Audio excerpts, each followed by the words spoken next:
The Great Unfurling has many unravelings nested within it. There is a subtle distinction, but an important distinction between unfurling and unraveling. This life is a waking dream, and you will die to certain lower levels of consciousness as you awaken to higher states of consciousness. Our consciousness is always rising or falling, expanding or contracting, based off of how we choose to place and use our attention and will. And oftentimes what we experience as pain and suffering and chaos is actually an unraveling of some attachment or identity we have come to believe that we are. And we are growing out of that and becoming something new. But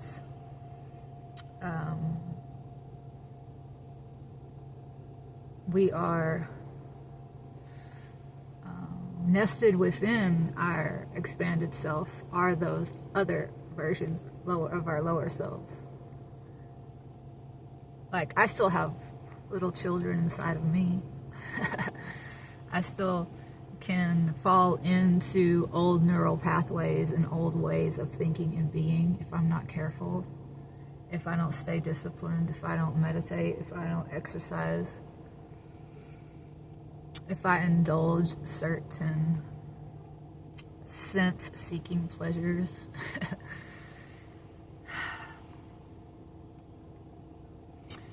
This level of reality, this material plane, this Maya, is much like a house on fire. And the traumas, the chaos, the things that don't go our way, the painful lessons are much like the smoke that wakes us up. So a lot of people don't like to hear that trauma is a gift. And it's not, because it's not actually that trauma is a gift in and of itself, but it's the opportunity to heal the trauma that becomes the gift. So it's just a matter of like how you want to look at things. But everything is a gift. And you learn the most from trials and tribulations, I believe. We learn from everything, but we often experience more pain when we're growing. Just like when you have growing pains in your body, when your bones are stretching and your skin is stretching, you know. It's not a bad thing. It's just painful. It just is an experience. And pain is inevitable, but suffering is when you fight the pain. When you fight reality, pain is part of reality because growth is part of reality. And if you want to try to stay contracted as your body's trying to grow, you will hurt more. Same with your consciousness. If your body and your mind's your consciousness is trying to integrate more information and more wisdom, and you are stubbornly fighting that and resisting that and turning your head and sticking your head in the sand, you're gonna suffer. Because it's still coming at you and it's still impacting you. You're just not being willing to integrate it. So, yeah, this is a waking dream. And I don't think that is, you could view that as an analogy or a metaphor, but I believe it actually is a dream. In that it's not, we're not fully awake. And being awake is a matter of a level of consciousness. When you are fully awake, you have returned to source.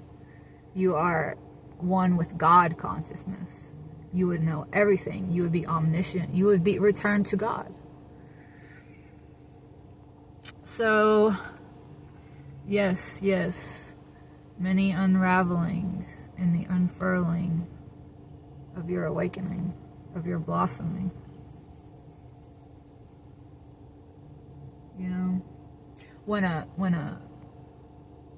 plant emerges, a flower, and it's popping up, those two first leaves are popping up out of the seed, there's probably some violence experienced there. There's a tearing apart of that outer shell, the seed, but it's necessary to slough that seed off for the plant to come up and reach the sunlight and eventually turn into a beautiful sunflower. So it's all experiences. Just it's an experience.